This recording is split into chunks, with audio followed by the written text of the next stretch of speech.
thematically, the final Star Wars trilogy is on the same level of storytelling as Battlefield Earth, which is essentially a dumpster fire. It's awful.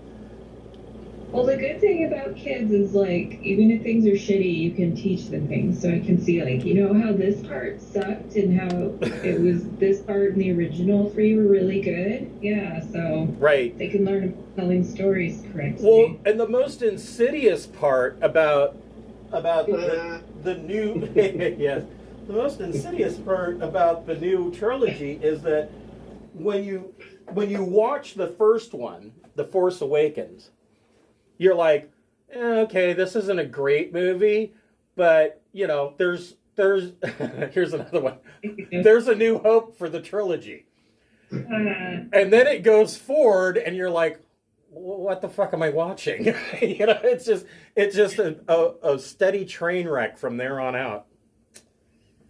Yeah. So I don't know where Billy is. Is he safe? Do we need to rescue? I don't know. It'll become a real life adventure. We're kind of fucked without him. Not necessarily. I don't know.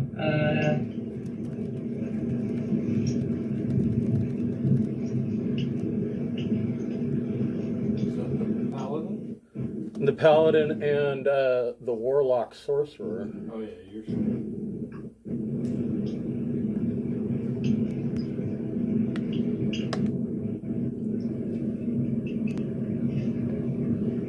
But I'm pretty sure he said he was going to make it. Yeah. Huh. No. And then what about our halfling? And So Weeben, he's off again this week, and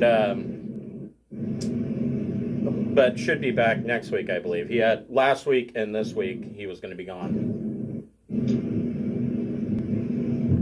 And Carrie's probably working or something. Yeah.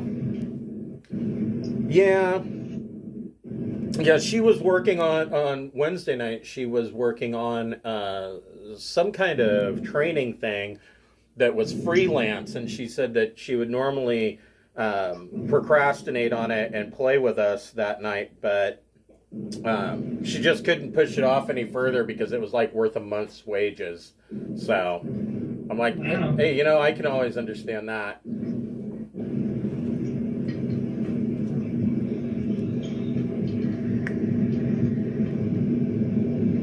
Well, while we are waiting, I will just go ahead and open us up, and hopefully Billy and or CL can join us sometime soon. So, welcome to Storm King's Thunder. We are in the epilogue episodes of the end of this campaign, where the party has decided to take Klauth up on his offer. If you remember,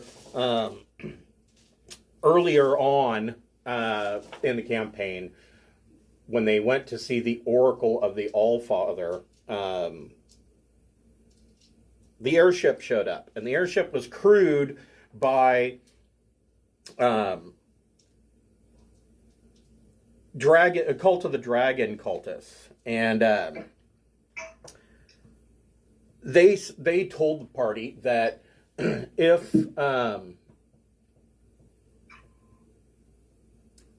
they were to be able to stop these giant attacks, that or if that was their plan, that Klauth, the ancient red dragon, also known as Old Snarl, would, one, give them access to this airship that would take them wherever they want to go, and two, would, once they had completed their quest, to come back to Klauthen Vale, where he would reward them. And so that's where they are at. They have just landed in Klauthen Vale with the crew of the airship, and they are coming for their reward. Before we get started, we would like to thank a friend of the Greenwater Guildhall. If you're watching on Twitch, scroll down. You should see some tiles there. If you don't see the tiles, click on my profile image and they should pop up for you. None of these are sponsorships or partnerships of any kind. These are just products that we really like. Today we would like to thank Dogmight Games. Dogmight Games makes beautiful wooden tabletop accessories, such as wooden DM screens, player vaults, dice trays, dice towers. They have a plethora of items. All of them are customizable. And if you order an item that is customized, it'll usually ship within 6 to 8 weeks of purchase time. If you order one that is direct out of their inventory, which they have quite a few items, those will ship within 1 to 2 business days. And if you have been on the fence about purchasing such a unique and beautiful item, we have a code to get 10% off. It's good for everything on the site. Once you put everything that you want into your cart, at checkout you can put in code FRIEND in all capital letters, and that will get you 10% off your cart. If you're a fan of our Wednesday night Traveler game, we do have a website via Obsidian Portal. The adventure log on that site is written as if it were Traveler news service articles, and they generally detail everything going on in the Trojan Reach, and sometimes articles from outside the Reach filter in. But recently, the player characters, the Travelers, have been taking more and more of a front page news story. So as they become more and more notorious, of course. If you are a fan of the content, please go to the front page and give us a thumbs up. We do like to see the fan likes, and we hope you enjoy. So, the airship lands, well, first of all, so you guys travel, it takes you probably from Maelstrom to Klauthen Vale. Klauthen Vale is up in the Spine of the World Mountains, and it is getting more towards, fall, and as you're traveling towards the Spine of the World Mountains, the airship has to move up higher into the air to get out of these winter storms that are these early winter storms through the fall season that are hitting the Spine of the World Mountains. And you notice during this time, you notice two things as you're getting closer. First of all, these storms are much more intense than what you would normally expect during this time of year. The second thing that you notice is that as you look far to the north, over the top of the highest peaks of the Spine of the World, you can see the darkish gray cloud line covering the entire north, to the point where sunlight barely can break through the clouds. And it seems, over the course of several days, you realize this isn't changing. Like, there's just this constant winter over the north. Listening to the crew talk, the dragon cultists mention that the frozen north is in a perpetual winter, and that it is the most that the sun is able to shine there just is like a twilight. They're not able to have actual full days. And even during that twilight, that only lasts, maybe 4 or 5 hours. This is highly weird. I mean, there are a couple of weeks in the winter where,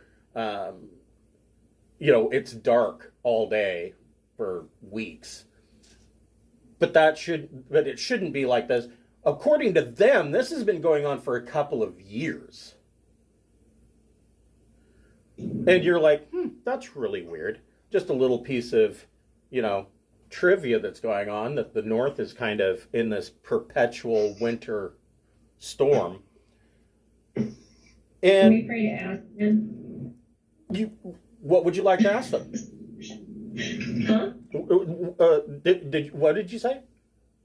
I'm sorry. I made a joke about it being Narnia. I'm sorry. Oh.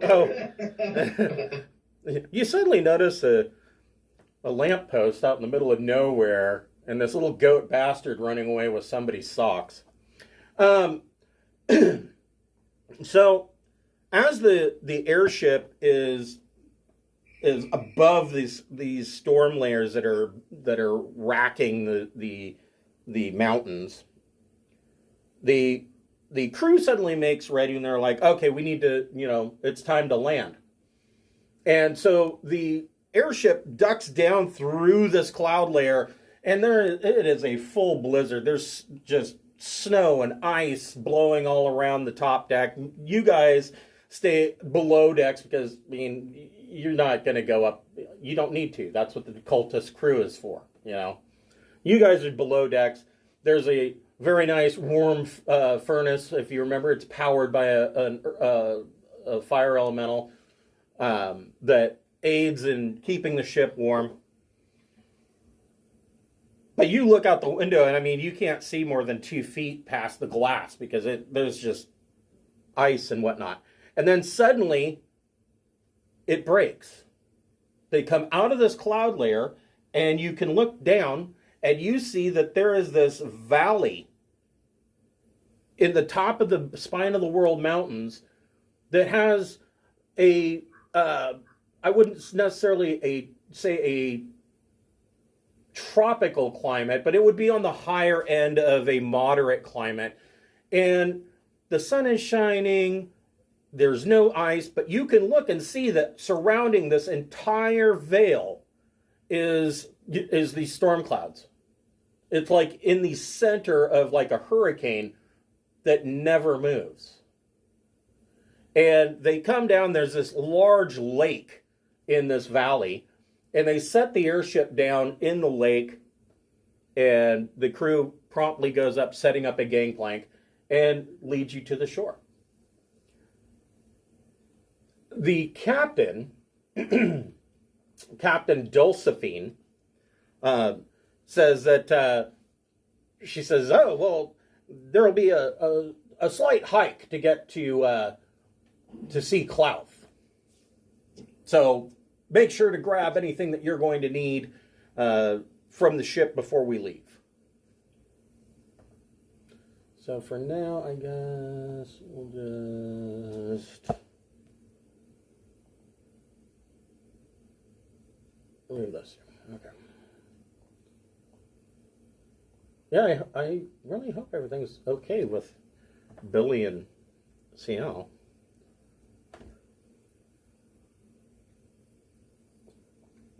So, Dulcephine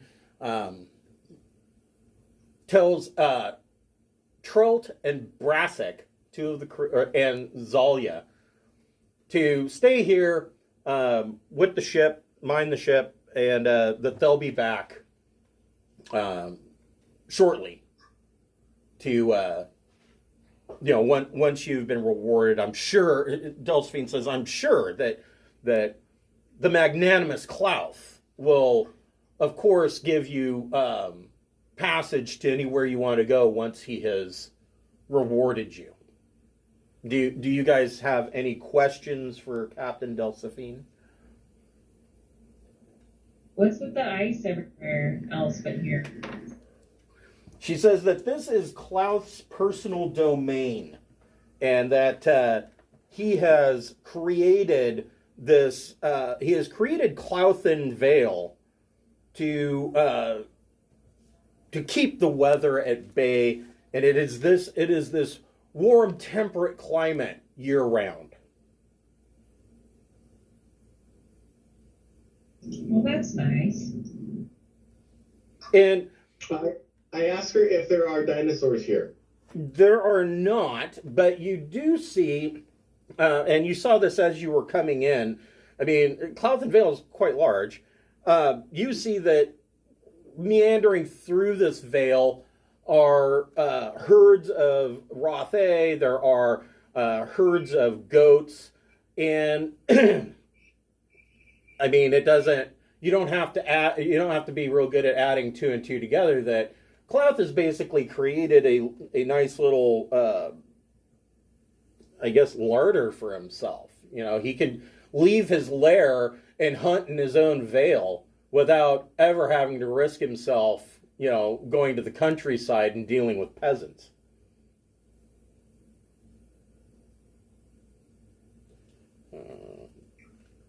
Did you have any other questions? Does she think Klauth would be offended if I befriended one of his livestock? Probably. Is he possessive of just one, or only interested in the whole still functioning? He is. So, go ahead and make a intelligence arcana check.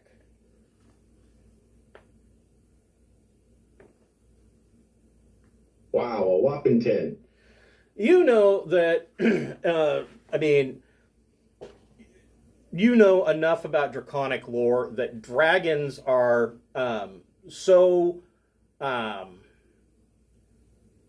they are so possessive of their hoards that dragons will know if a single copper piece has been removed from their hoard.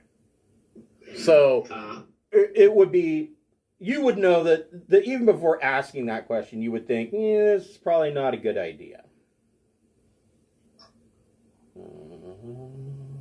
Dang it. Hold on here, I'm looking something up. There they are.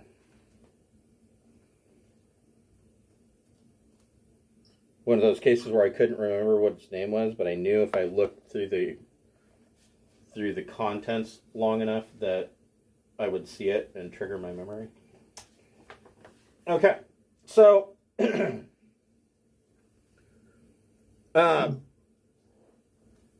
they lead you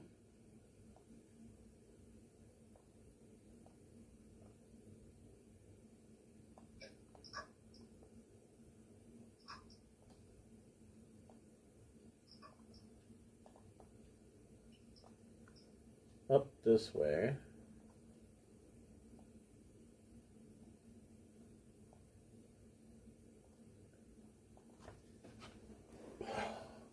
Hold on a sec. Okay.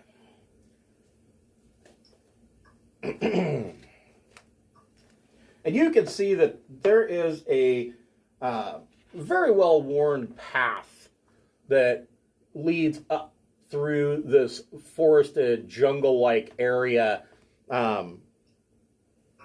Seems that there have been many feet have traveled this path. Whoever would like to can make a survival check. I got a pretty good roll in survival. Got +5. That wasn't it. I got 22. Okay. What about Pyrex? I got 24. Okay. Well, the dwarf barbarian and the ranger beat out Scaly. You notice, so Hyrex and Smokey, you see that there are.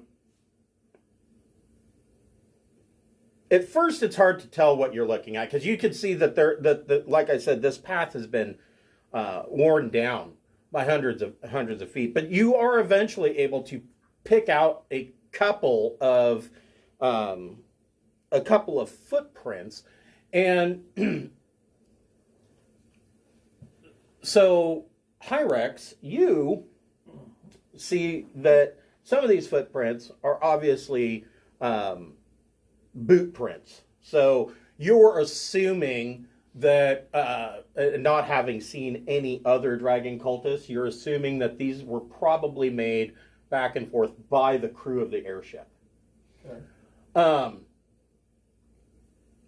But Smokey, you see that there are some smaller footprints, about the size of like Weeben's feet, but they are clawed with 3 toes. Are they kobolds, maybe? Possibly. Everybody make a perception check.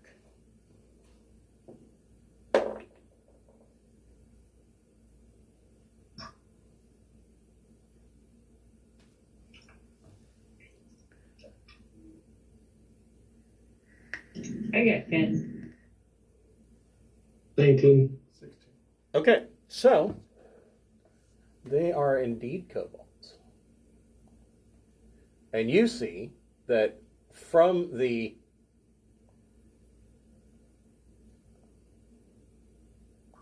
bushes, there are several kobolds eyeing you. And they are all armed,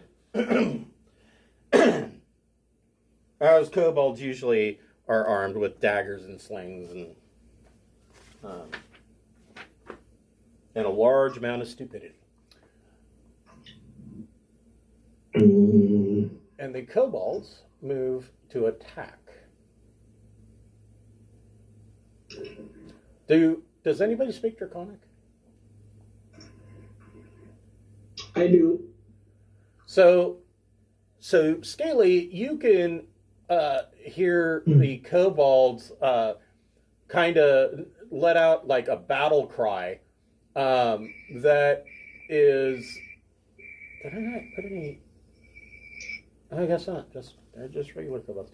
They let out a battle cry that translates to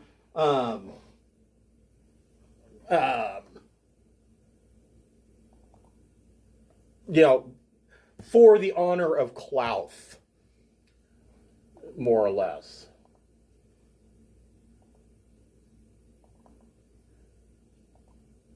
Everybody can roll initiative.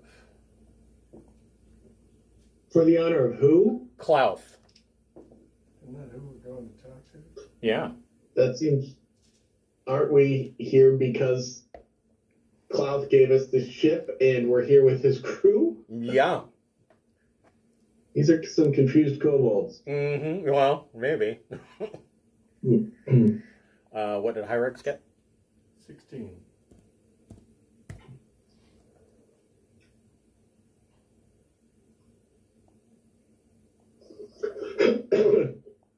I mean, kobolds are essentially cannon fodder. I think the only time kobolds are even really dangerous is like level 1 and 2. And even at level 2, it's really questionable. What's that guy who wrote the book? Tucker's Kobolds? Right. Yeah, kobolds are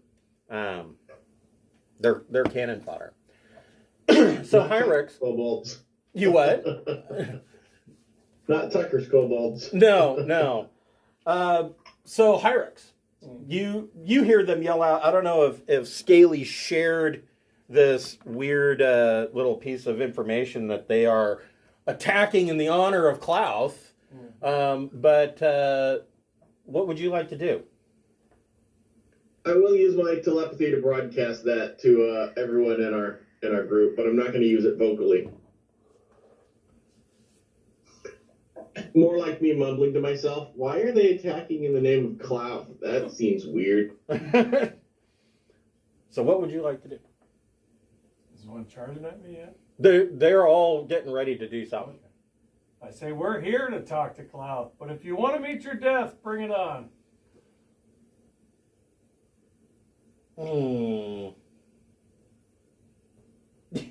You see several of them start to swing slings. All right. Party on. Not my problem. So who do you want to beat on? I don't know. Whoever's closer. Or that group of 3 there on the left. Okay. Move towards them. There you go. All right. We'll attack recklessly.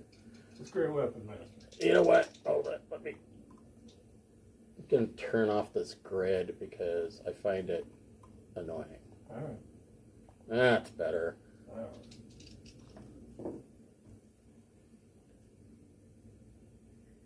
Is a 13 hit?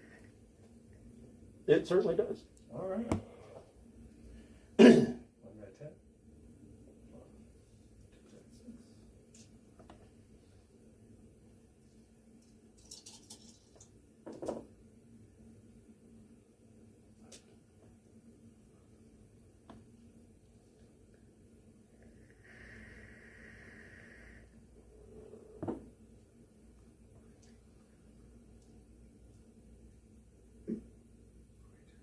32. 32 point. So this kobold explodes. Your next attack. Mm-hmm. Ooh, that one's gonna miss. That's only a 9.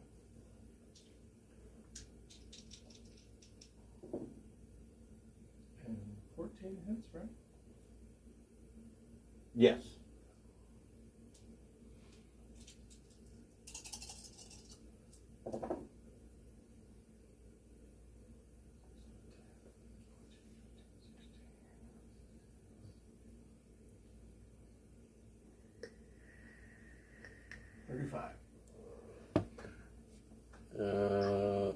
This kobold is also dead.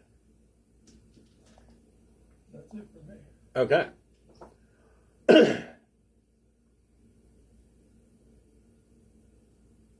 Wait, though, as a great weapon master,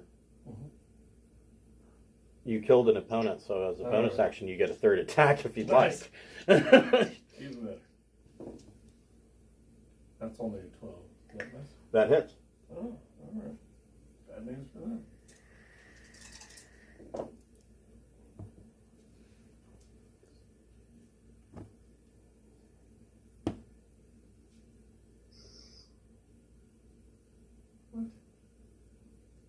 10. 21.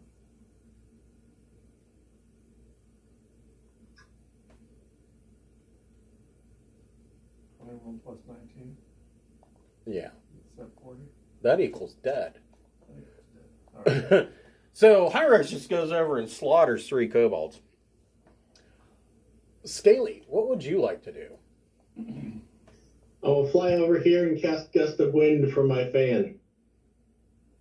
Interesting. Let's see. That's another one of those spells that is rarely used. Strength saving throw, be pushed 15 feet. 1, 2, 3, 4, 5, 6, 7, 8, 9. Okay. They get a 16 to save. So they save, but still every foot is a double move for them. Okay, so they have difficult terrain while in the wind. Yeah. Okay. Anything else? That's all that will entertain me at this point. Okay. Watching them struggle against the breeze. Yes. Smokey, what would you like to do? I want to shoot my bow at that one. Which one? The one in between, the one closest to two other ones. I think I can use. So, okay, hold on just a second. Let me look at Gust of Wind. Okay.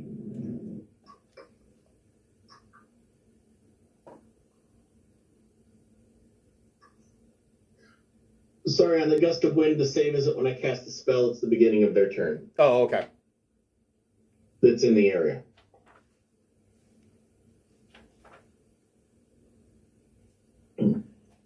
Huh. It doesn't say anything about ranged weapons that are fired into that Gust of Wind area. But yeah, go ahead and make your shot. It does extinguish their torches or lanterns.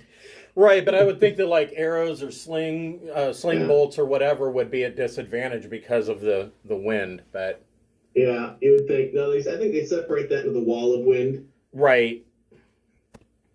I got a 15 to hit. That hits. Cool.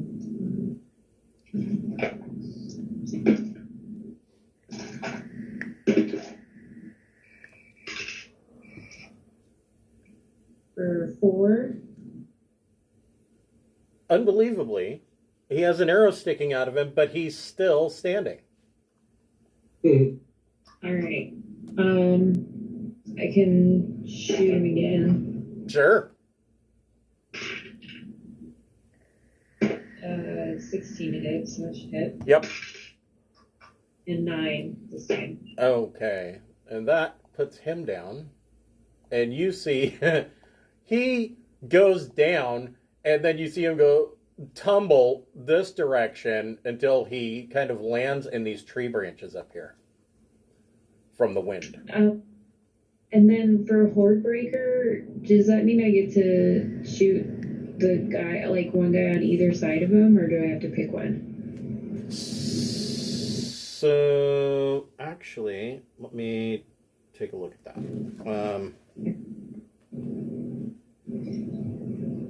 I think Horde Breaker, though. Hold on here. Does it have to be melee? I think it might, yeah.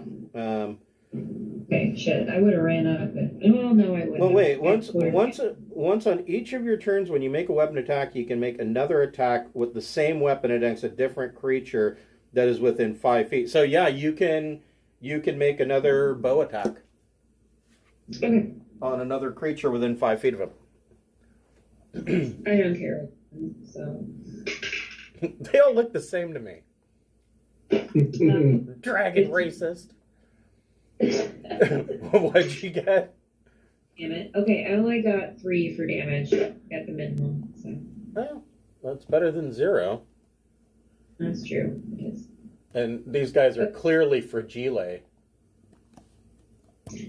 I'm not gonna move. I don't really need to. Okay. That's fine. You're like, I'm not scared of kobolds. The kobolds, so these 3 kobolds are aghast at Hyrex's murdering of their 3 companions. All 3 of these guys are going to make sling attacks on Hyrex. Like I said, they're aghast, but they're also not dumb enough to rush up and attack you with their daggers. What? They're all interconic. They're, oh, did you see what he did? Yeah, 8's gonna miss. Oh, come on. A 7's gonna miss. That dice is pissing me off.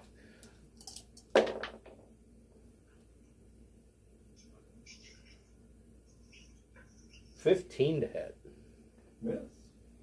Yeah, I kind of figured. So those 3 all whiff it.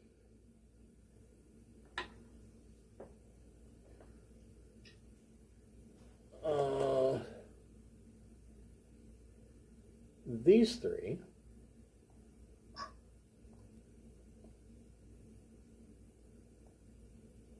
are going to move over here and kind of surround Smokey and make their dagger attacks.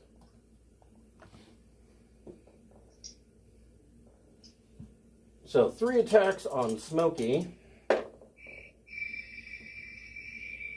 Soft 20 to hit. Yeah, that hits me. For 6 piercing damage. Okay. Whew, that was close. I almost rolled a 1. 17 to hit. My AC is 19. Okay. And the last dagger misses with an 11. All right. These 3. Oh, I guess there's only 1.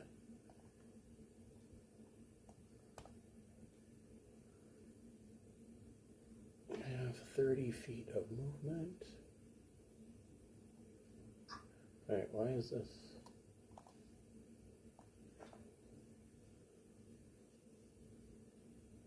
All fucked up looking.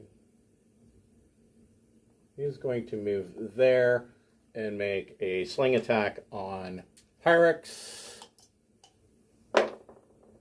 And miss. And this guy is going to come up and make a dagger attack on Scaly. But he trips comically and falls prone. Right before, right at Scaly's feet. And these guys all need to make a strength save. But they fail with a 6. They're all pushed 15 feet.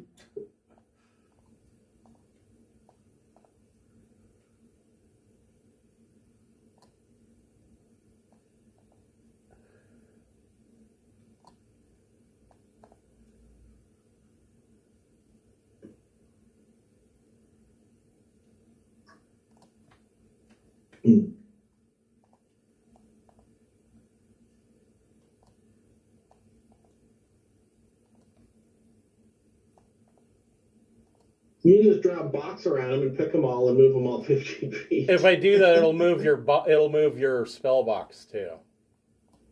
Is unfortunate. All right, they are all going to make sling attacks on Scaly.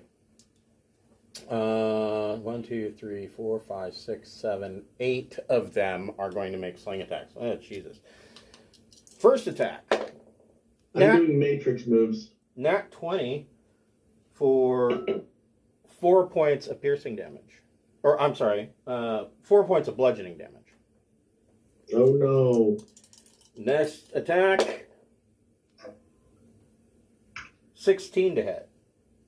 Yep. For 3 points of bludgeoning damage.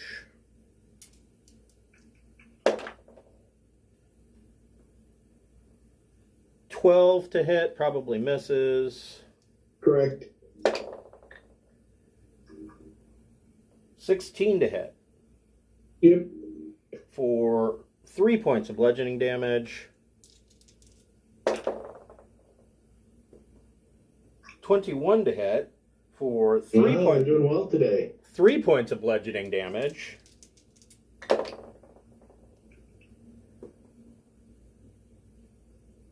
$22 to hit for 6 points of bludgeoning damage.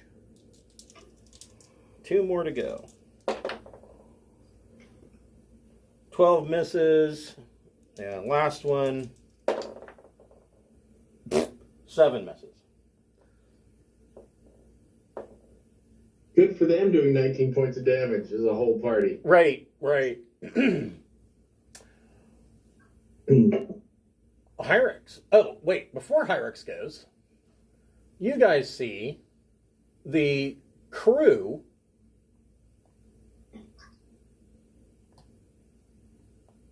moves further up the trail. None of the kobolds have attacked the crew.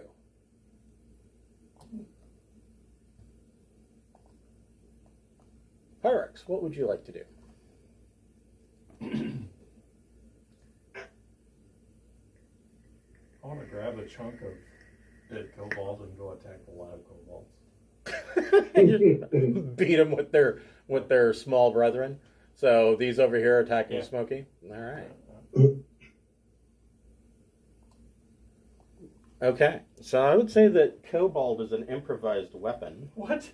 But they were trained. They should be proficient in themselves. Are you proficient in kobold? So yeah, you can make your attack They are also not. They're not versatile, and they are not a finesse weapon. So it would be a D20 just plus your strength modifier, not your proficiency bonus. Yeah, I rolled a 20 though. Okay, now 20 hits. So that is going to. Let's see here. That is going to double club damage. So that's 4. You want to roll it? You want me to roll it? Where are all my stuff? Oh, here it is. A club. Yes, they do 1d4 bludgeoning damage. Okay. Plus your strength modifier. Yeah. So 8. No, 9. So Wait, 9, 11. you beat this kobold to death with the other dead kobold.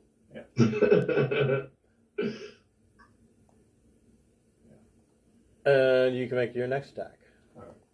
This time I'll use my Okay. Now he's dual wielding dead kobolds. He's dual wielding kobold. Yes. Kobold chucks. Tie them together by their rope belts. And then 17 hits. Yeah. Yeah.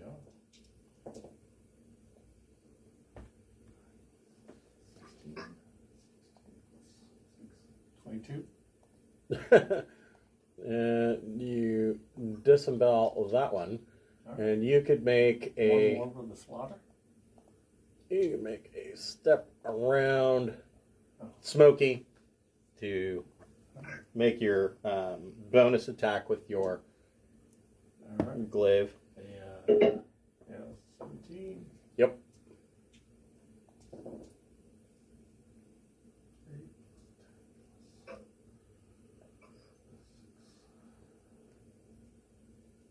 19. Okay. All right. So once again, Hyrix goes on a murdering spree. Scaly, what would you like to do?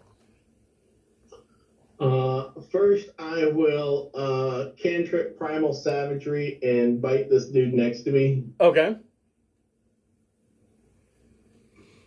You get advantage on that attack. Let me roll another die 20 and see if I crit. I did not. So just a That still hits. so he takes 13 acid damage when I bite him with my nasty acid mouth. And he sizzles, bubbles, and gurgles until he's dead. Then I will move towards the rest of the pack of kobolds, pointing my hand with the gust of wind. Okay. So you're just going to Actually, make... I'll move close enough to bonus action bite this guy with my racial bite. Okay. That is, where to go? Features, racial. Hungry Jaws. Do that. That didn't roll a die, so... +6 for a bite. Soft 20 for 4 points of damage. Okay.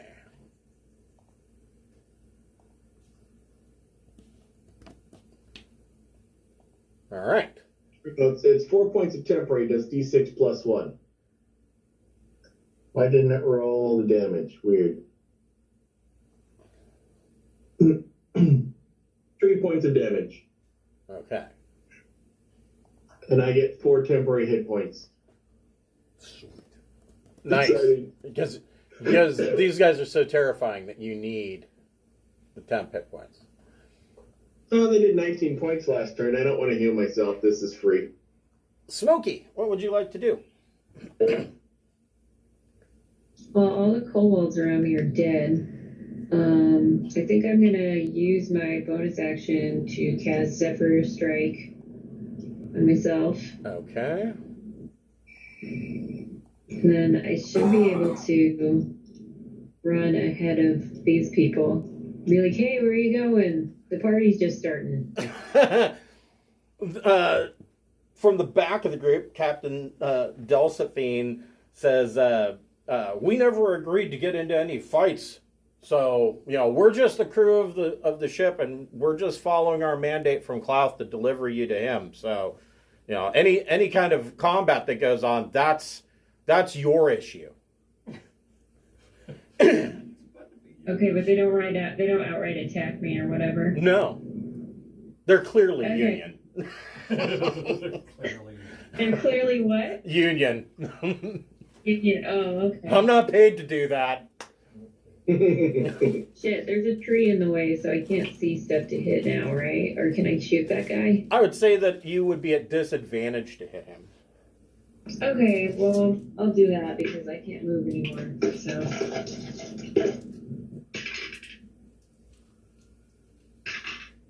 Wow.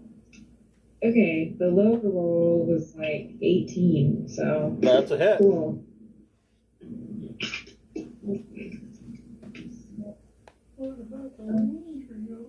For 10 points of piercing damage. All right, that is another dead kobold, and you see his body go flinging away in the gust of wind. I got a second attack, so I'll do another at disadvantage. Dang, I rolled 19 and 20. That's pretty great. All right. For 8 points of piercing damage. And another one is dead. Cool. Yeah, this is really, in all these years that I've been playing 5e, this is the first time where I have taken what is essentially a first and second level monster and thrown it at higher level characters. And they're actually more effective than they were in 3rd edition. In 3rd edition, you would end up with these adventures where it was level 15 through 20, and you would get into that one adventure where you guys were in a crypt and you're like level 15. I don't know if you remember this, Jeff. And they sent like 100 fucking skeletons. And I'm like, they have 3 hit points each. I mean, this is ridiculous. The only way the skeletons in 3rd edition could do anything, they would have to roll a nat 20. There was just no other way to hit anybody than unless they critted. The one thing that you learn, though, is that if you've got 100 of something, sooner or later somebody's going to get a nat 20. But these are quite a bit more effective than they used to be.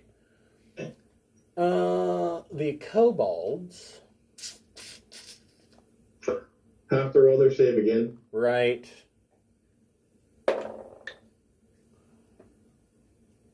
So they get a 9, and these guys are moved back another 15 feet.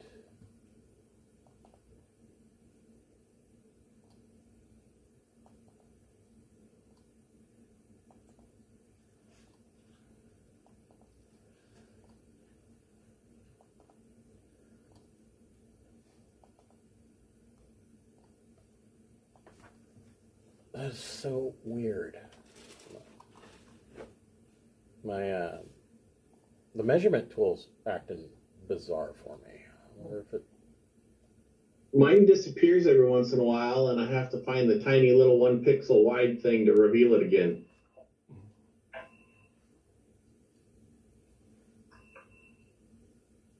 So this is even more weird.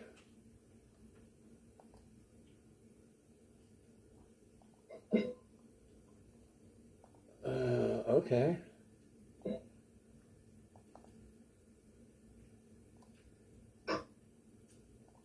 Huh.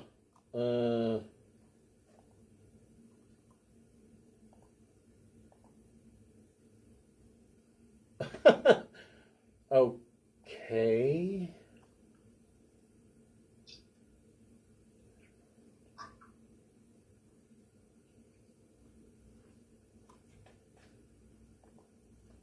Huh. Well, all right. Roll20 lately has got something new that's broken literally every week. So they all get moved back. They are going to make sling attacks on Scaly. 1, 2, 3, 4, 5, 6 of them. Okay. we'll make sling attacks on Scaly.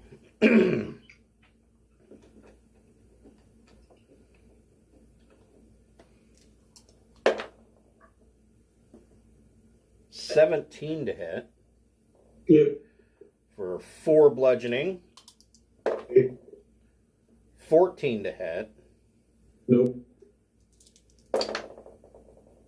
And 10's going to miss. 15 to hit. Nope.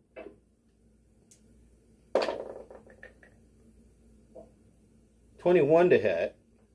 Yep. For 5 bludgeoning. And last guy,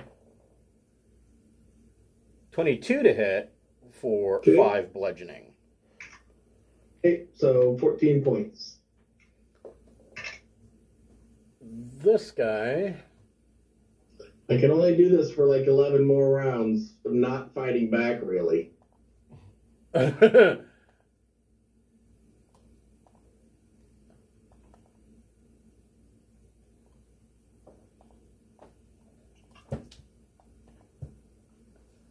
These 4 are all going to rush Hyrax with daggers. 18 to hit. Yeah. For 6 points of piercing. 7's going to miss. 11's going to miss. Last guy. 16 to hit. Mm-hmm. For 3 points of piercing.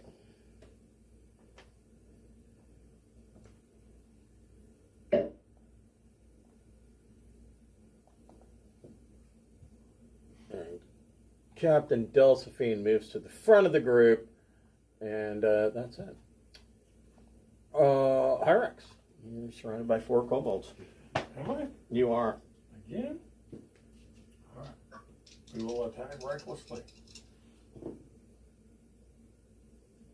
They all have advantage on their attacks as well because pack tactics, but never mind. So 26? Yep.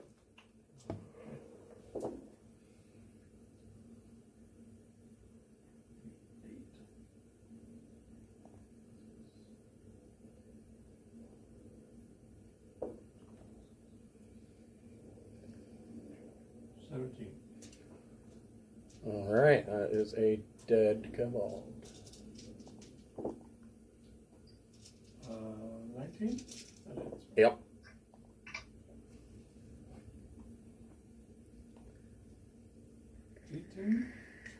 What's the damage? And that's a dead kobold.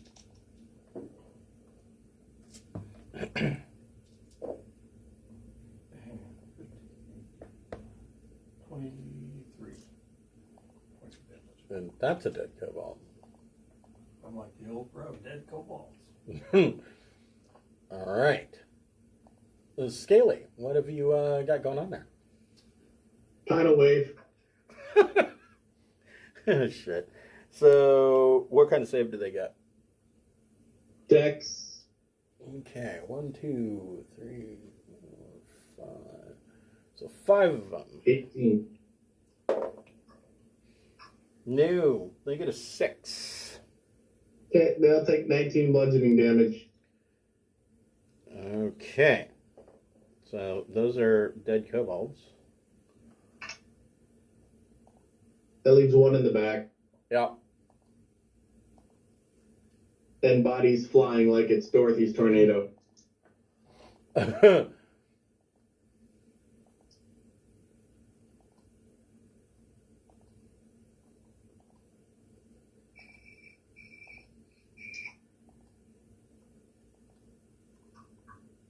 All right. Anything else? I think that's enough. I didn't really want to waste a spell, but it was getting tiresome. Smokey, what would you like to do? Wait, who's alive still? There is one up there, and there's one down here. Okay, I'll shoot the one closest to me. Okay, you're at disadvantage. I guess I could move. I'll move here. Will that make it normal? Yeah, we'll say that can make it normal. It's 15 hit It does. for 7 piercing. And he goes down. And there's one more. There's one more down here. And you got 24 to him. Yep. That's good. And 5 piercing. And that drops him. Sweet.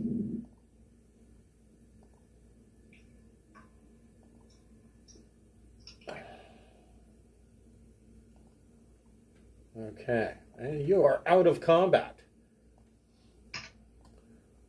Did you guys want to do any healing before you continue on, or are you just ready to keep going? I'm fine. I'll cast a Cure Wounds on myself because I was annoyed by it. Okay.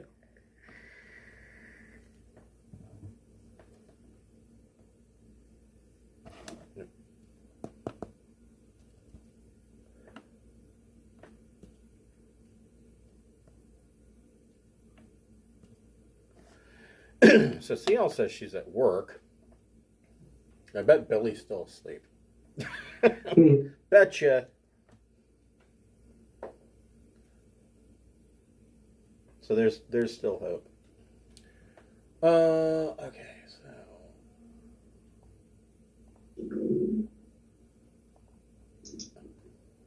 The kobold threat has been quelled. yes. So as you guys Or how?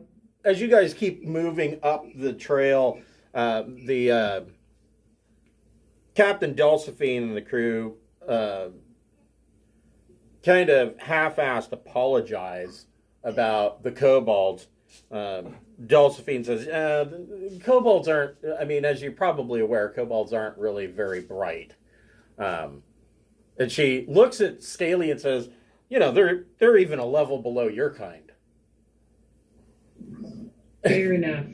And she says, you know, they serve their purpose for the great Klauth, but sometimes they're a bit overzealous in their protection of Klauthen Vale. I tell her she better watch her racist remarks or I'll turn her into a newt. Oh, I already put you guys up here. Cool.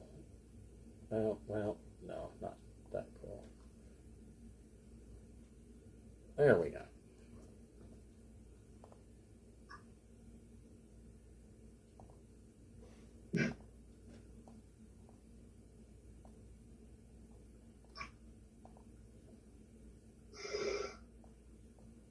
And I think I'm just going to leave the grid on. Well, that seems to be working. Okay.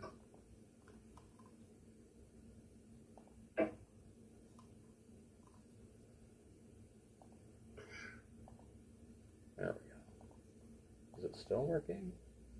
No, see the problems with the grid. That's very weird.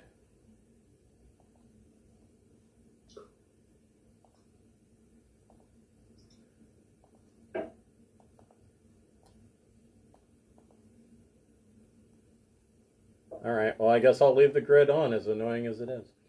So they lead you further up, and the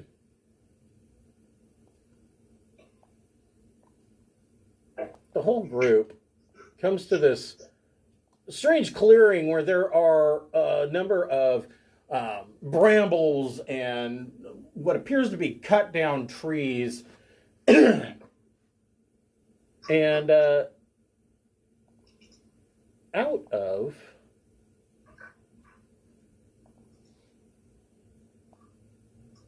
of this forest, you see what appears to be possibly fire elementals. But But they don't look like what you would expect from fire elementals. These look slightly different. They are animated breath. These are new monsters.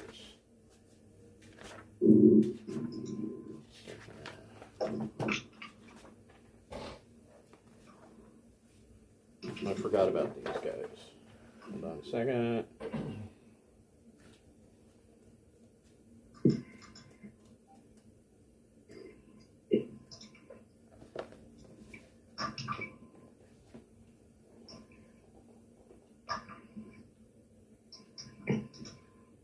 So yeah, these are large elementals. But like I said, they don't look like a fire elemental, but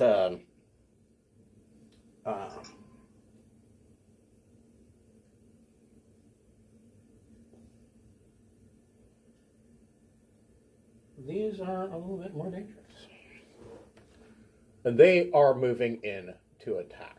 And there is, what, 4 of these guys.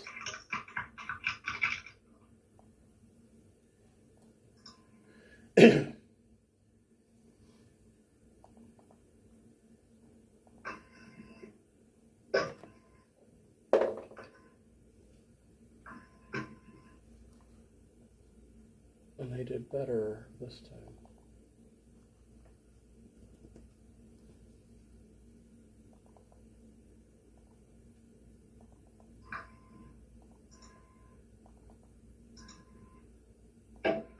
Roll initiative.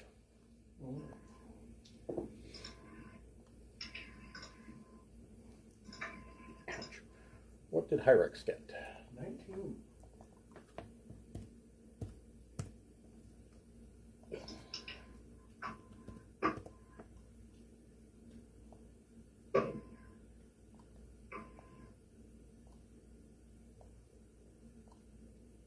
All right, so Hyrex, you see these elemental-like creatures, fire creatures moving towards you. What do you want to do? I want to hit him real hard. Okay. So let's see here. No. I'll go ahead and rage. Okay. So your rage is a bonus. Can we attack recklessly? Yeah. Yeah.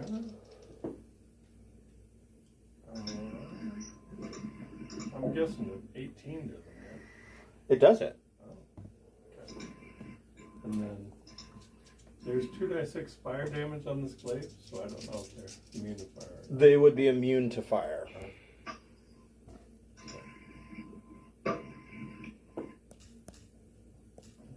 One was not. Plus, I get a little bit of divine damage. 10 plus 18. Okay. Your next attack. 27.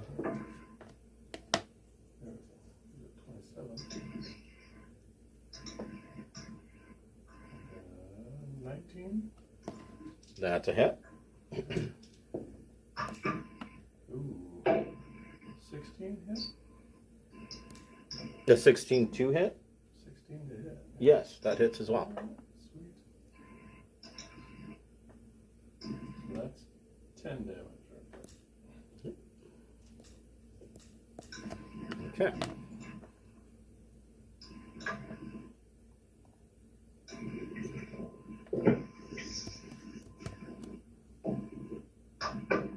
All right, he is still standing.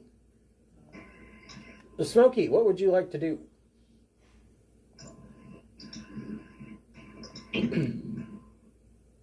See.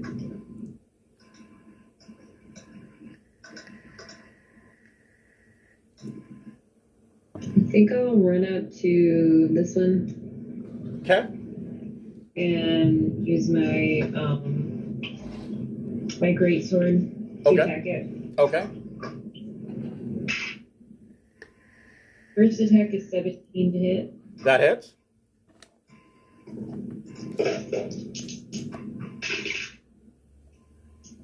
It gives 8 slashing. Okay. Oh, second attack's nat. Double damage.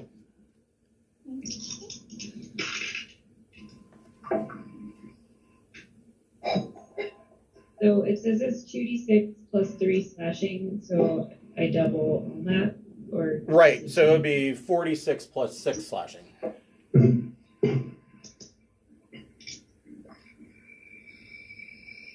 it's 24. Ouch. Okay. Anything with a bonus action? I'll cast Zephyr Strike. I'll probably need it. Okay. Okay. There we go. Mr. Scaly, what would you like to do? I'll cast Tidal Wave on the 2 that's further away. Okay. So, their dex save is a 15. They fail, but I'm not sure if they can be knocked prone. They can. Oh, so they're prone and take 19. Okay.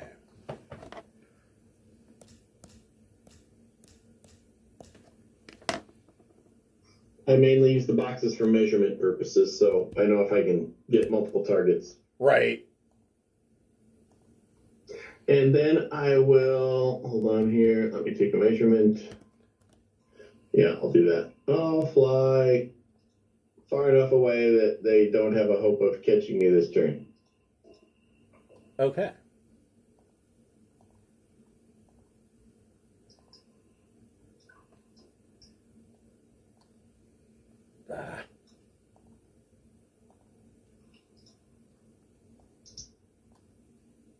They are prone.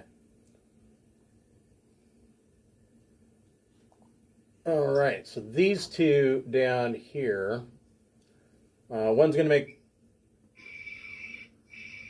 well, first of all,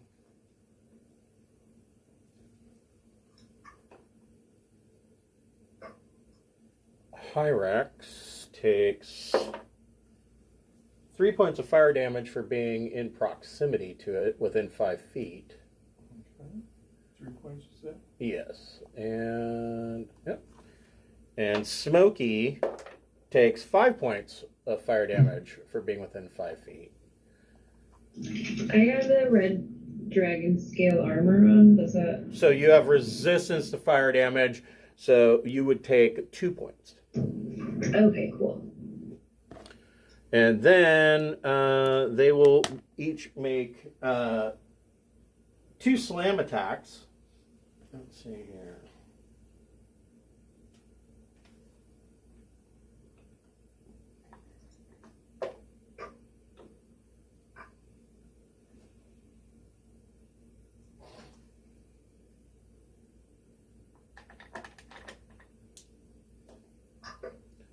First 2 are on Pirates.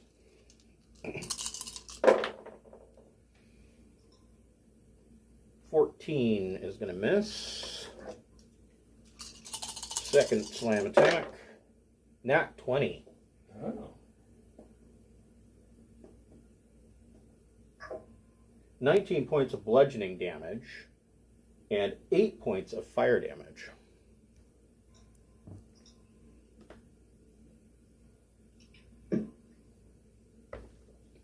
And 2 slam attacks on Smokey. 14 to hit is going to miss. Second slam attack.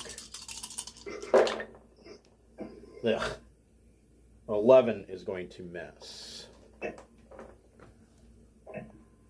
These 2 are going to spend half their movement to stand up.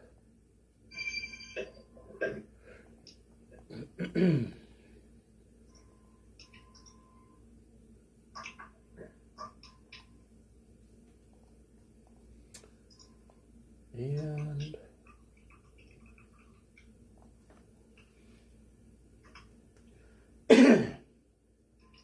15 feet they can move. there.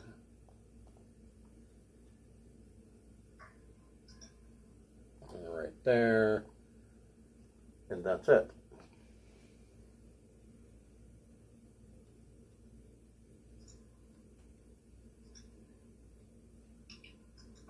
Okay.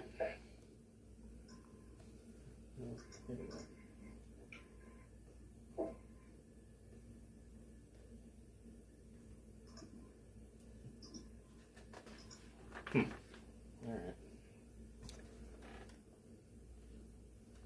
Everybody make a perception check. Everybody? Yep.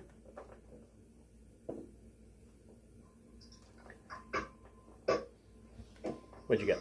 24. 9. 24. Okay. 2.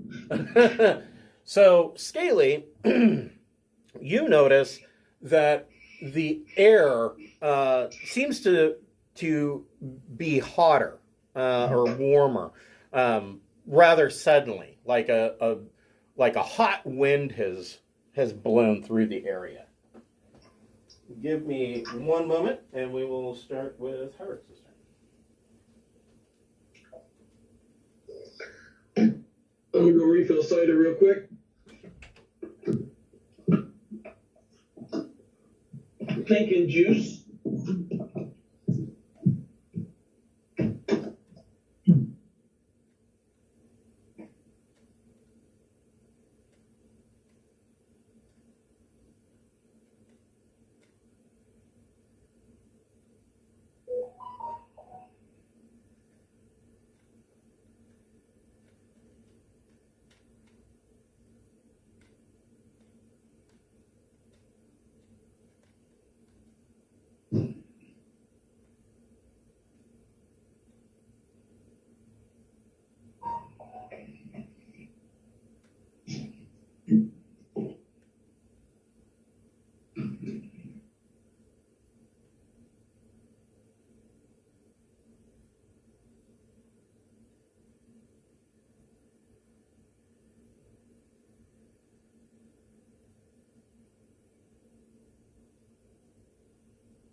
All right, Mr. Hyrix, what would you like to do?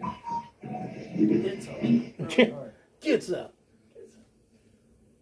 We'll attack right again. Does a 14 hit? It does not, but you do take 5 points of fire damage. All right.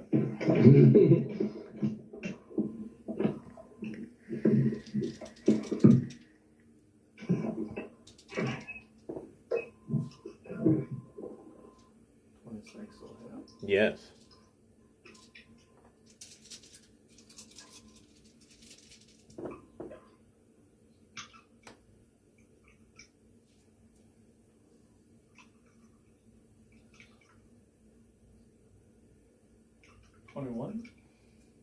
Okay. Here.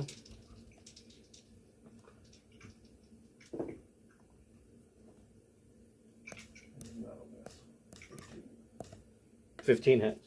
Does it? Yes. 14? Okay.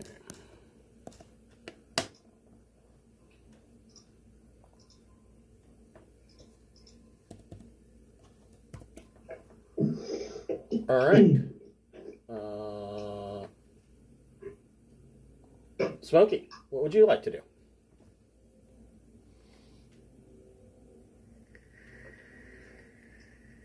Oh. I didn't look up to see that she had stepped away.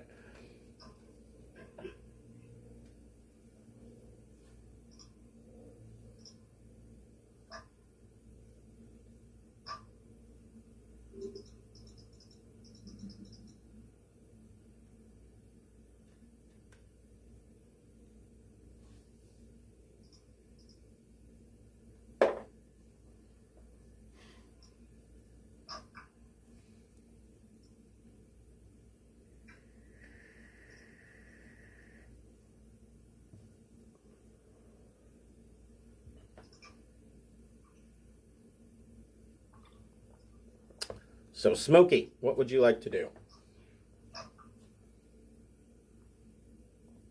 More greatsword attacks. All right. Okay. Roll the 1. Oof. Oof. That puts an end to that real quick.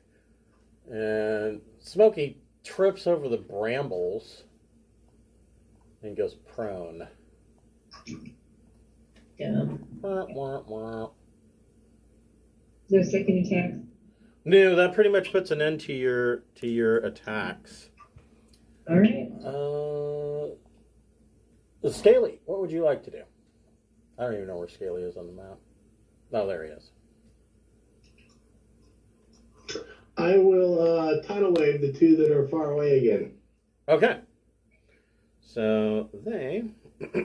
oh, and Smokey, I already halved it. You take 1 point of fire damage. They got a 14 to save. That don't do it.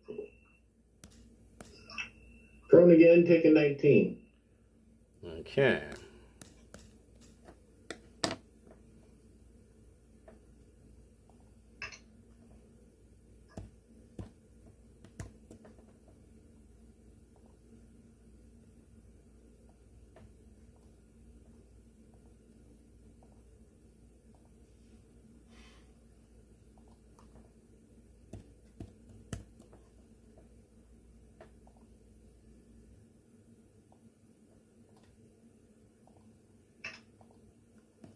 And that pushes them 15 feet? No, they're They're just no, that's prone. wind that pushes them. This Okay. is just tidal wave, so they're just prone and take the damage. Okay. These two are both going to make slam attacks on Pyrex and Smokey again.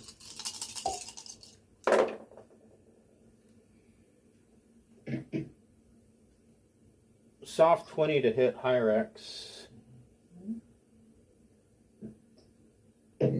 for 13 bludgeoning damage and 10 fire damage. Second slam, 22 to hit for 8 bludgeoning damage and 6 fire damage. For me? Yep. On Smokey, they get advantage because she's prone.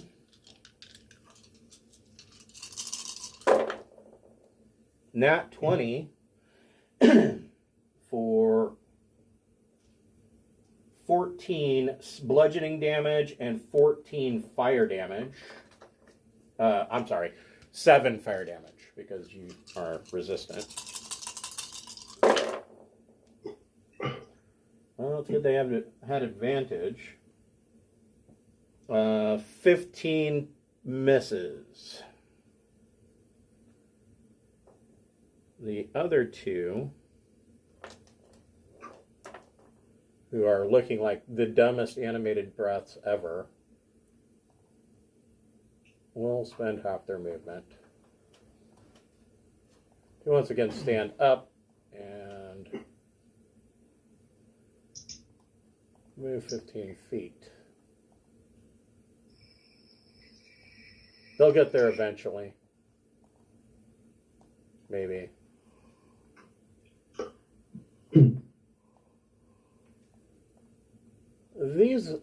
The crew,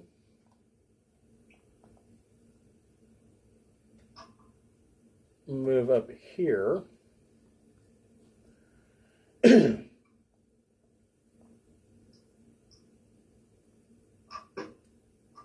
And off in the distance, you hear the roar of a dragon.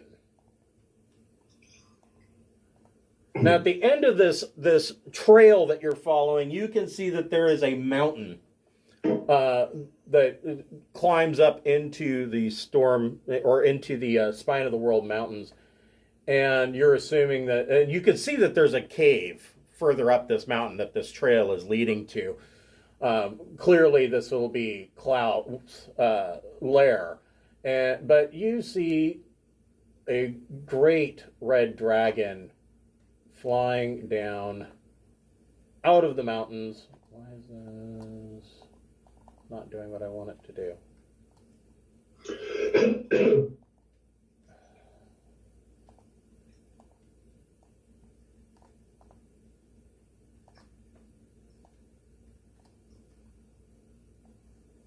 There we go. All right.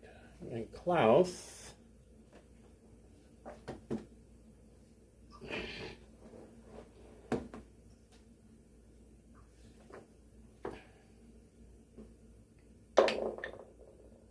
Oh, really? We'll get a 10.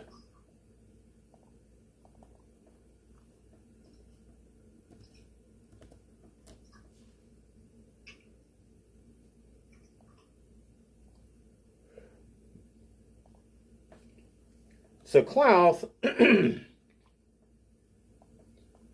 flies down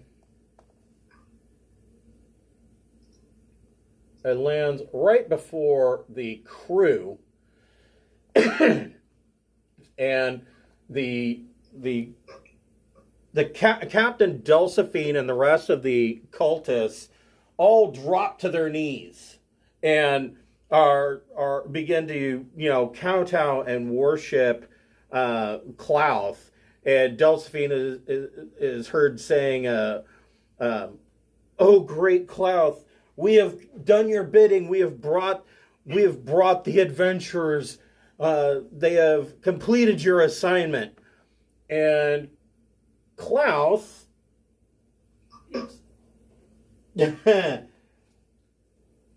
Klauth is the distance of us.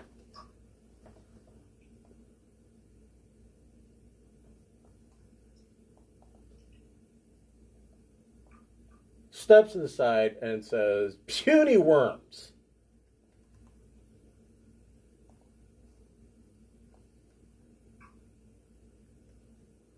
Excellent. And unleashes his breath weapon.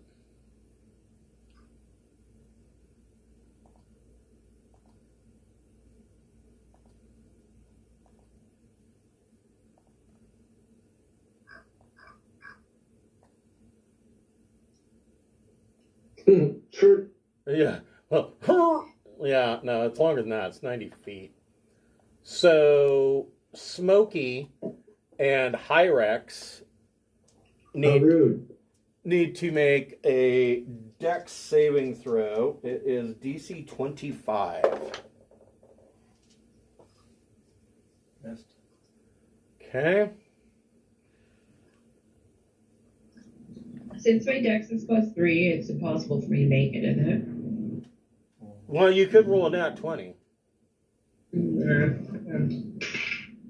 didn't do that. Okay. So... oh, I'm sorry. It's DC 24. Does that change anything? No. Okay.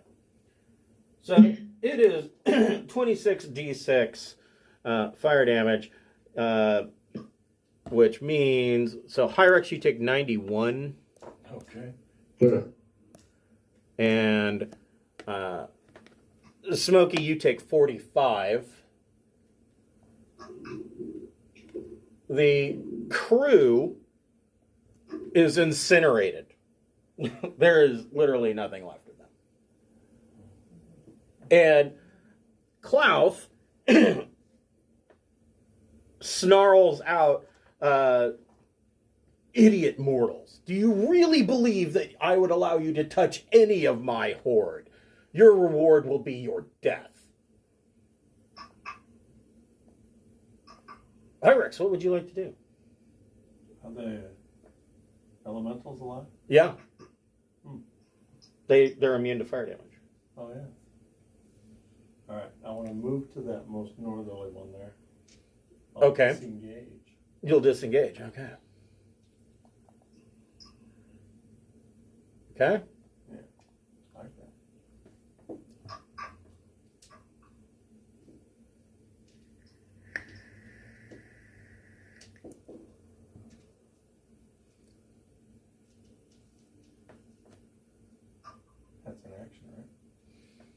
No, that's just your move. Oh, disengage. So yeah, anything with a bonus action. Okay. Smokey, what would you like to do? I suppose spend half your movement to get up. It would be wise. Yeah, I'm gonna get up and then I don't see us winning this one. I'm not sure. Agreed. Is this the thing I can hide behind at least? Yeah, it's a big enough stump that you could take cover behind it. Okay, and with Zephyr Strike, 30 feet is like half the movement to get up, and then I can use the other half to get here. Right. So Yes. that's what I'll do. I'll put the flames out that are on my armor. Yes, pat yourself down.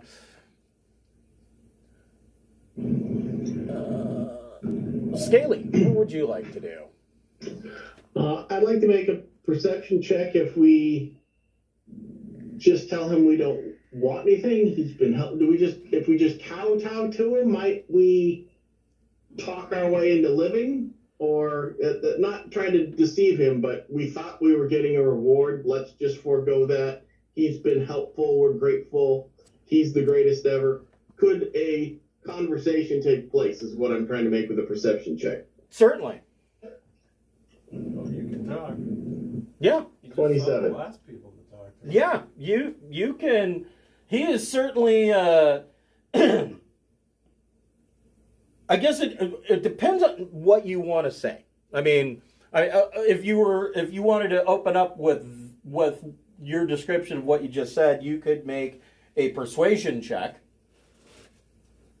Well, I don't got much for scoring persuasion. It's more the possibility that he's not just uselessly killing us, that he is pleased to have deceived us and lured us here, or if we just are ready to go on our way with no reward, will that please him for being a great one? He's obviously open to that. You don't know how long these dragon cultists have been around, but it is pretty clear that Klauth, and dragons on the whole, especially chromatic dragons, they have the only thing bigger than their treasure hoard is their ego. And so, if you were to properly show him worship, it is more than likely that he would find further use for you.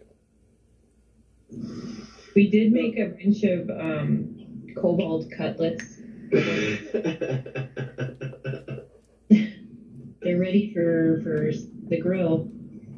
Well, I suppose at least with that level of analysis, I'll make a go of it. Not because I'm going to trick him, but I just kind of want to be able to get out of this alive. So yeah, it's not really. At this point, it's not really a deception. It's more truthful than that.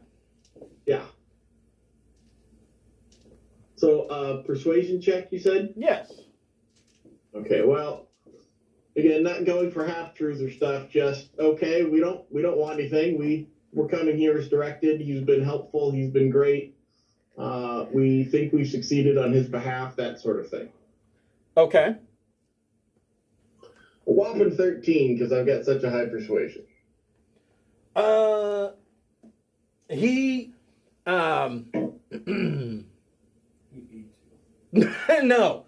No. He responds back and he says,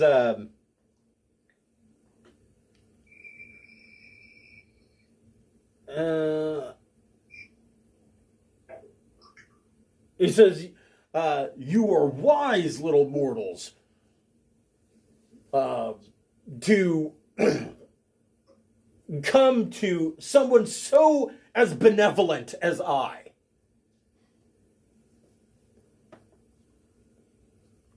That's how he responds. I will move another 50 feet away. Okay. Animated breaths. So Hyrex takes 4 points of fire damage. And it is going to make 2 slam attacks on Hyrex.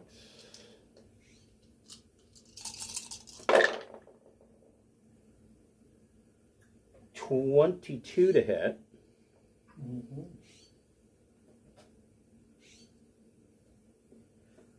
15 bludgeoning damage and 3 fire damage.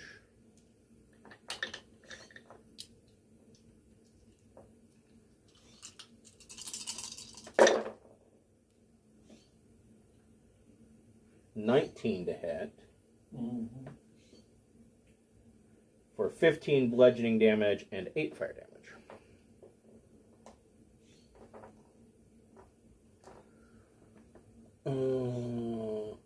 This one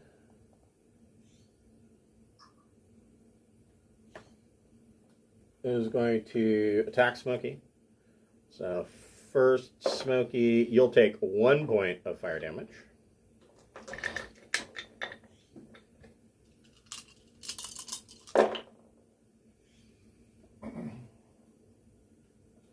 And the first slam is a miss. Nat 20. Yeah. 21 points of bludgeoning damage and 4 fire damage.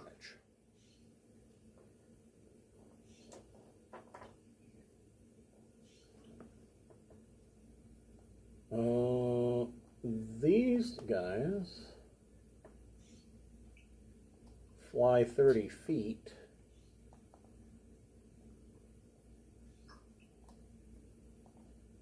To kind of flank Klauth. And Klauth, well, he does not recharge his breath weapon. No, it doesn't matter. He wasn't going to use it anyways. Klauth says, if you are here, that it is because you have successfully stopped the threat of the giants and put an end to that insufferable Imrith. He says, tell me, were you successful in finding the Ring of Winter?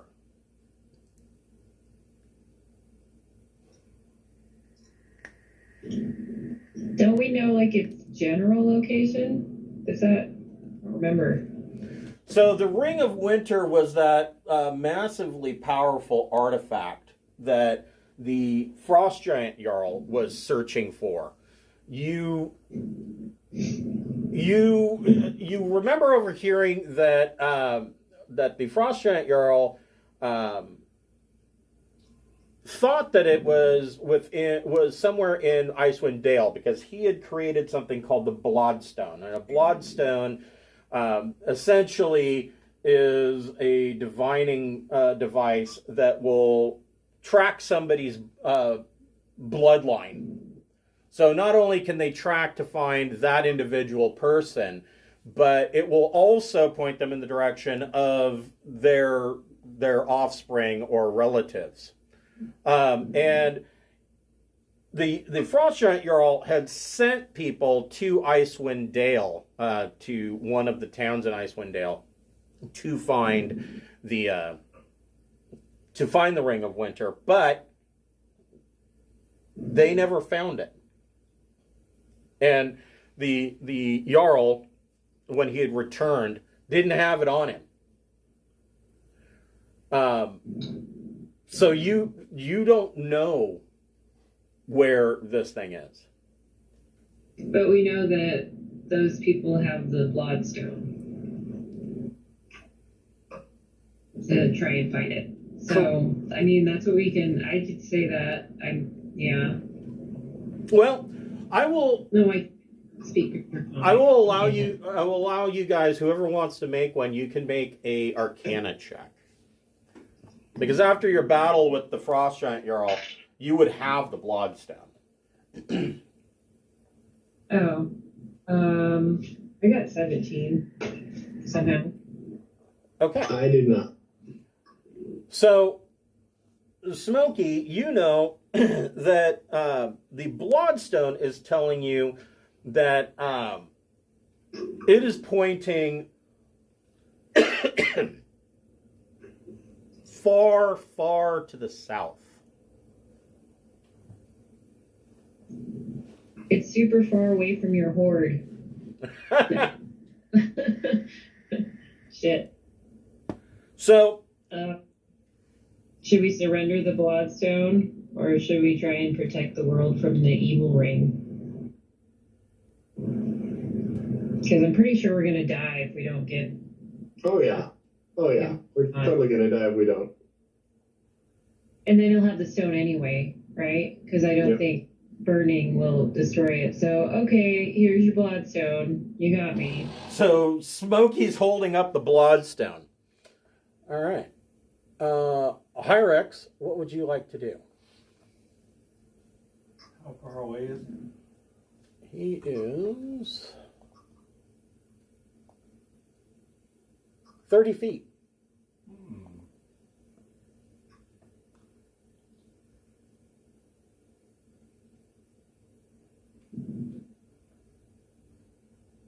I screamed, "Save yourselves, boys! I die today." So, Yeah. Charge him. so the animated breath will get a attack of opportunity. All right.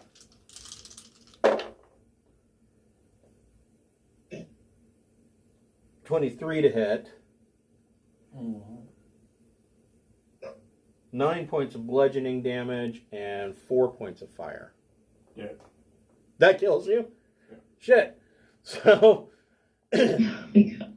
he takes like a step away, and the animated breath drops Hyrex. That's all right. Let him die. I know. Smokey, you are holding up the Bloodstone, and the animated breath reaches out to take it from you. Okay, yeah, they can have it. I want to pick up Hyrex's body if I can. Let's see here. It disintegrates. Be able to pick him up, and then I don't know, where's Scaly? Way the hell there. Okay, I'll start heading towards Scaly so I can get to out of there. I think with Hyrex. Okay. I can't move Hyrex. Oh, right. Yeah, I'm thinking about to take him towards Scaly to get some heal on. Okay. We could just let him die, and I can reincarnate him as something else.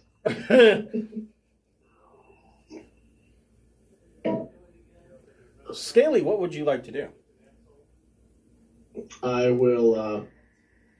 Let me see. What are my distances here? Yeah. I'll move close enough to cast Mass Cure Wounds from the staff. Okay. Let me get to that.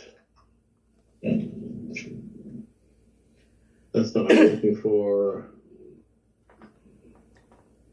There we go. Everybody gets 14 points. Okay. So that brings Hyrex back.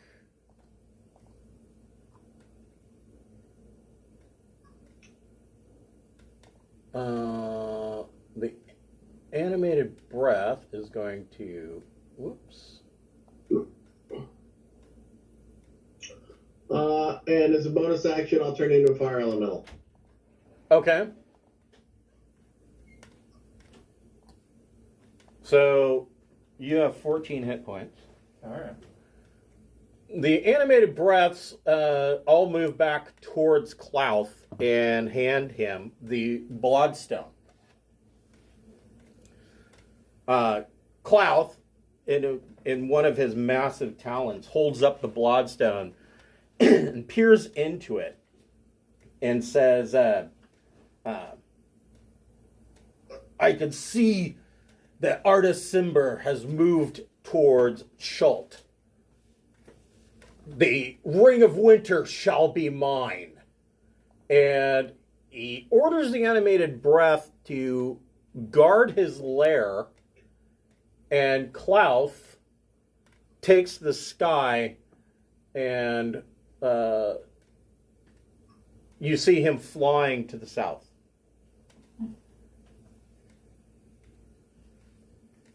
We did it. so, I mean, the crew, except for 2 or 3, of the airship are dead. They are a pile of ash. At this point, what do you guys want to do? Where do you want to go? I have speak with plants, and I've never been able to cast it. I'll speak with some plants and know what the hot goss is on the island. You mean for the hot gossip for Klauthen Vale? Is there anything secret that they know, or yeah?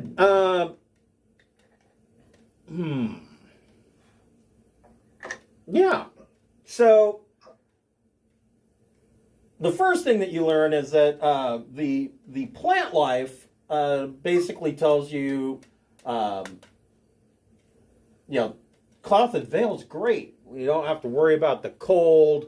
It's always nice here. It's a little scary when Klauth comes down, decides that it's dinner time, and he plucks a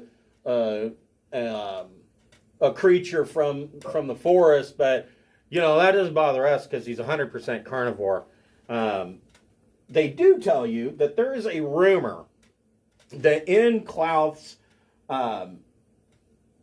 in his lair, that the actual treasure vault is hidden behind a boulder so large that only Klauth is strong enough to move it.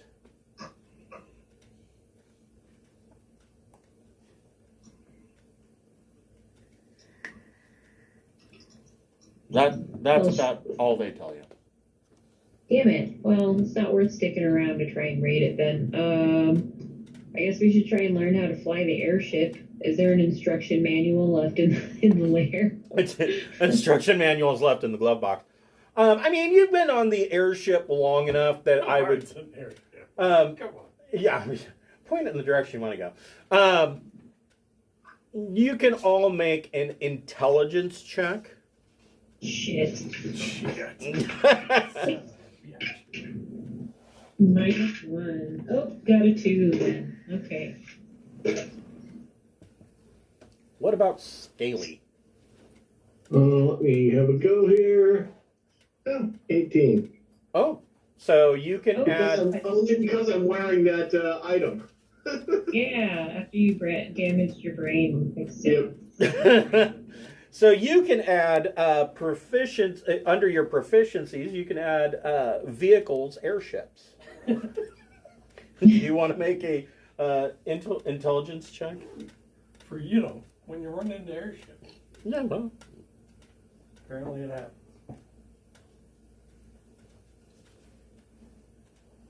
Mr. Pyrex, do you want to make an intelligence check? No. Don't see how to add that, but I'll find a way later. Do I need to make another intelligence check? No. So it is enough. So Scaly has enough proficiency with airships that he can kind of direct everybody else on what to do. And so you now have access to the airship and somebody who can actually pilot it. Hold on here. So we got this sweet airship, and all we had to do is trade like the fate of the world. That was a pretty good deal. Well, yeah,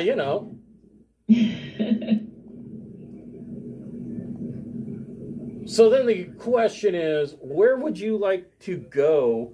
And you've got, when you get back to the airship, the 3 cultists that were left behind to guard the airship want to know what happened to Delphine. And of course, you're probably going to tell them, Klauth incinerated them. And these 3 cultists kind of have an awakening they rethink the direction of their lives, and they offer to continue to crew the airship with you. That seems smart. Should we tell them about the evil ring that's about to get an ancient red dragon ensnared in its clutches? I mean, What are they going to do about it? Sure, let's tell them. Yeah, I don't know. So when you get on the airship, they're like, they turn and look at you and say, "Where to? Where do you want to go, Captain?" Use your super brain to tell us where we should go, Scaly. I mean, you've got a couple of options. I mean, you could go to Waterdeep. You could, I mean, if you wanted to follow Klauth, you could head south.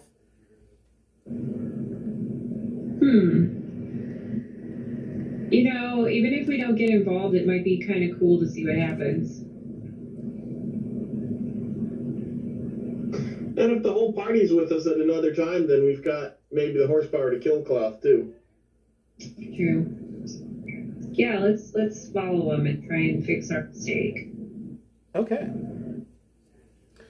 So our campaign ends with you guys deciding that you are going to try and follow the Ring of Winter and keep it out of the clutches of Old Snarl, better known as Klauth, the ancient red dragon, and you head south towards the peninsula of Chult.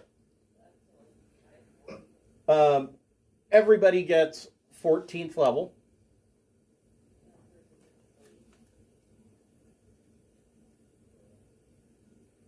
And I finally get to become an elf.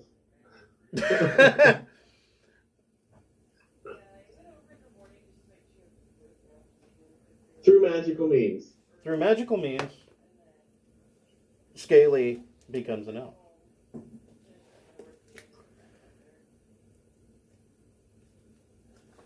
And now I'm thinking that the next, there will be a break from this particular storyline.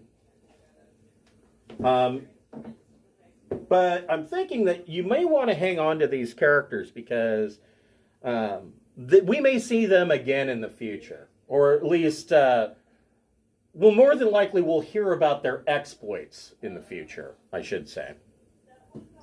So it might be handy to be able to reference these characters in the future. So our next campaign will be starting next week with Waterdeep Dragon Heist.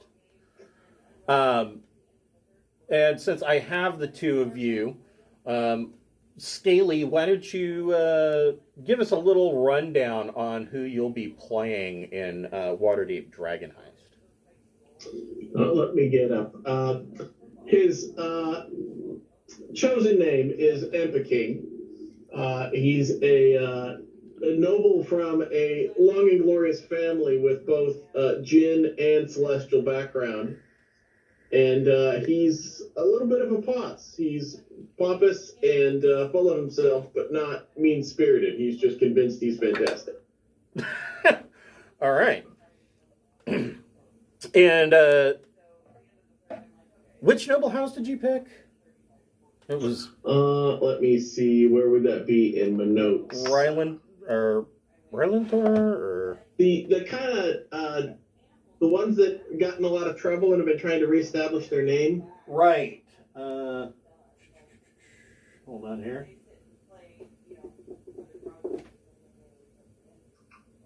There it is. It was...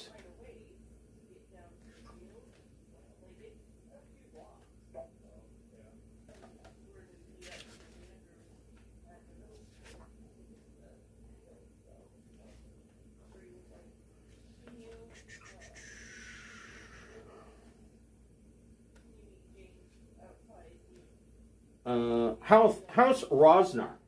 So, House Rosnar was at one time banished from the city of Waterdeep for smuggling, slavery, and other crimes. They are a Tetherian house. They have now returned to Waterdeep and are attempting to overcome their dark past and disgraceful reputation by focusing on legitimate business ventures such as winemaking and gem trading. Their family motto is "We fly high and stoop swift." They have a family or a house villa situated on Thunderstaff Way between Copper Street and Shield Street in the Sea Ward, west of the High Road. So yeah, you have some connections.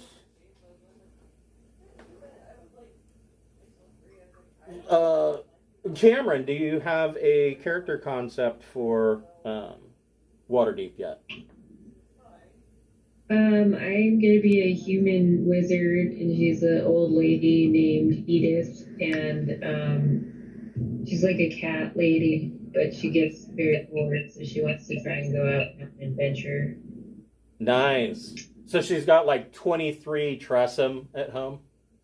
So I had to kind of make a choice. I thought maybe if her cats died and she was like a necromancer and like resurrects them. Nice. Even better. I didn't like the spells a whole lot, so I think I'm gonna go with evocation and have like familiars, like have a bunch of kitty cat familiar hanging out. Nice. So that's the direction I decided to go with. Okay. But yeah, it should be interesting. What background did you go with her? I don't think I picked anything specific. So yeah, I didn't choose anything. I can go look at what my options are though. So you'll want to look at the 1D&D playtest material, because they definitely made some changes to character creation, and backgrounds are really, really important now. Oh shit. Okay. So the one thing for both of you to remember is that you both get to start with a level 1 feat, which is pretty huge. Yeah. If you're going to play the human old lady, here's something interesting that I don't particularly like because I think it lessens the impact. But humans, after they complete an 8-hour-long rest, wake up every morning with an inspiration point. I heard that. Yeah. I personally think that is a bit too much. I think that lessens the impact of inspiration, but whatever. It's probably to make people be humans because it's supposed to be predominantly human and like basically nobody plays one. That has been my experience. Is that with hardly anybody ever plays a human. They don't have dark vision. Dark vision isn't that great, guys. And number 2, hardly anybody ever plays fighters, and I don't know why. They're a great class. It used to be that fighters were kind of one of those classes that people start out with if they haven't played before because they're very simple to play. That's really no longer the case. Fighters are just as complicated to play as every other class anymore, which is a little unfortunate. Maybe that's one of the reasons why nobody wants to play them. But yeah, that would be great. Finally having somebody to play a human for once. But yeah, you'll want to look at that playtest material because they have changed the core of how to build a character. The biggest thing is that races no longer are tied to particular attributes. So, you might have had a dwarf before that, they get a +2 to Constitution and, a +1 to Strength or whatever. That's gone. You can now move your stats. It uses the creation rules from Tosh's Cauldron of Everything. you can basically pick what attributes you get a bonus in. And evidently, nobody gets a minus. They're all equal. Come on, what the hell? I know, right? Yeah. Oh, here's the other thing with humans and tieflings specifically. You can choose your size. You can choose to either be medium or you can be small. So you could be a really short human if you wanted to. Maybe. I mean, I don't really see a whole lot of benefit to that. But anyways, I mean, you instead of a a normal size quarterstaff, I'll use a walking cane and use that as my staff because I'm small. I don't know. So yeah, definitely look at that because we will be using the 1D&D rules until they come out with something else. I have failed merchant as an option. It seems kind of cool. That would definitely fit in, especially with Waterdeep. I mean, and that could give you a whole lot of contacts too, especially down in the docks wards. I think I'll do that. Okay. Yeah. All right. So yeah, be prepared. So I will tell you, of all of the times I've run characters, those first 5 levels, I will say Waterdeep Dragon Heist is probably the longest 5 levels I've ever played. It is it is a very roleplay heavy start to the Waterdeep campaign. So those first 5 levels, I don't foresee us getting out of Dragon Heist probably until, I would say probably mid-December, maybe mid-January. It's going to take a while to get through those 5 levels. But there is a lot of roleplay and information in there. And then what the plan is, of course, we will just follow it and roll over into Waterdeep Dungeon of the Mad Mage. I've run this one time before. I'm looking forward to seeing your guys' take on it because I would classify you guys as an advanced Dungeons and Dragons group. So it'll be interesting to see your take on it. And this campaign will go all the way to level 20. So you will, for 2 years from now, you will have the final battle. You will be level 20 and you will get to actually use level 20 abilities and all of that. So be prepared for that. Hello. There he is. There he is. He shows up just in time. So Billy, you get level 14. But the campaign has ended, and it has ended with so they did confront, they met Klauth. 2/3 of the dragon cult that was crewing the airship has been incinerated by Klauth. But if you remember when you fought the Frost Giant Jarl, one of the things that you gained from that was the Bloodstone, which points the direction to a particular person or their bloodline. They gave that to Klauth. Klauth says that he can see that the current owner of the Ring of Winter is far to the south, took to the air, and took off. The group has decided that it is not worth trying to raid his lair. And so they have boarded the airship, and they've decided that they are going to make it their mission to try to keep the Ring of Winter out of Klauth's hands. And the last scene is the airship taking off, heading to the south towards the peninsula of Chult. And so what I said was maybe hang on to these characters. We're going to take a break from this particular storyline to do Waterdeep but we will be coming back to Chult. I don't think that you'll be playing these characters again, but will probably run into them again, and it would be good to have those character sheets available to you so that you can reference them.